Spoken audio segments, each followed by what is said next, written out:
Now, some states or provinces or countries have performance indicators for each standard.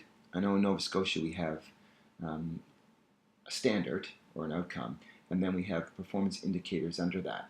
So if I go to standards, or no, sorry, if I go to an assessment, I'm going to create an assessment, create assessment, and I go to standards, tap on standards, and there's one standard plus indicators.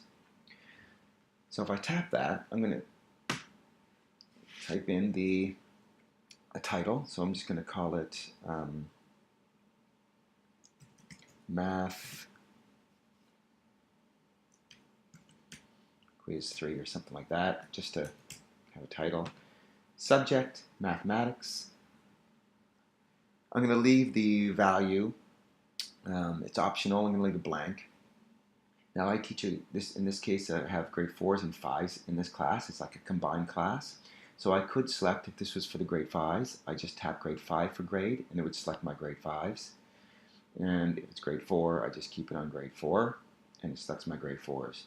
I can just tap on the check marks to deselect someone, or press the toggle at the top to kind of select or deselect all of them. So I have my grade 4 selected. I choose a date. If it's today's date, I can just press Insert, Current Date, and then tap outside that menu. If it's not today's date, then I just select the date and tap outside. Term, let's say it's term 1. Now these normally are hidden like this. It says more options. So I can tap that to get these more options. There's assessment type, group type, and general information. These are covered in other videos with more detail, but I'll go over them really quickly. If you look at the general assessment, it explains these in a little more detail. But for this one, you can see there's a choice for pre-assessment, initial, mid, final, or review. I can select whether maybe it's a review assessment.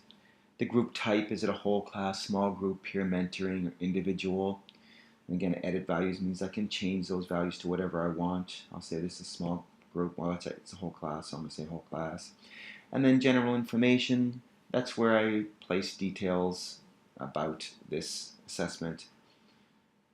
And if I'm done all that, I just press next. Now, it automatically, because it was my grade 4s, it automatically put grade 4, and because it was math was a subject, it automatically put math. So I could tap here and select number or measurement or geometry, whichever one. So I'll do number, and then I'd select whatever standards I'm going to assess in this particular assessment. Now, maybe this one covers. Oh, actually, this one is a indicator, one with indicators. So I'm just going to pick the top one. I'm going to pick one, and it'll have indicators below it. So I'm going to press next. And these are all the indicators associated with that one outcome. And so now I'm going to select the indicators that I want.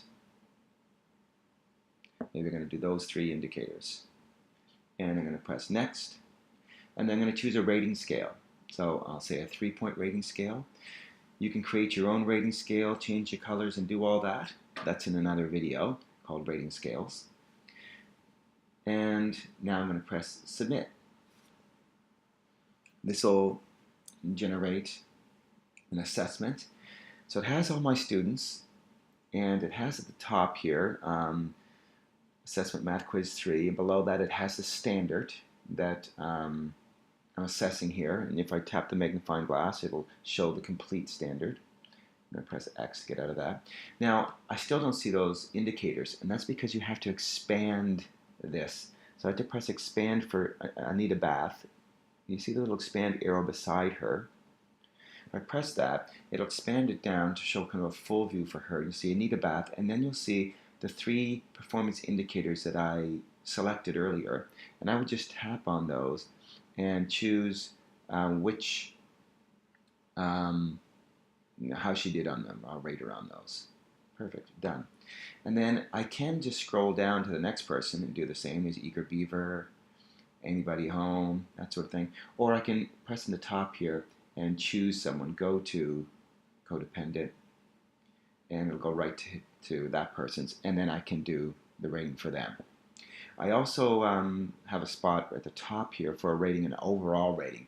So it just gives me a quick look at, if I say this person's beginning, and let's see, I'm just going to go back up. This person is on your way, and I'll do one more. And this person is on your way. If I shrink this, go back to the list view, kind of full list, it allows me to just quickly see who has it and who doesn't.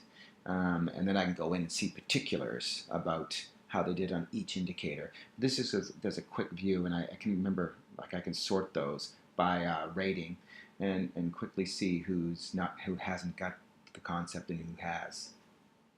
For more information about all the things you can do and all the processes that are available for this particular type of assessment with indicators, just view the other videos associated with indicators.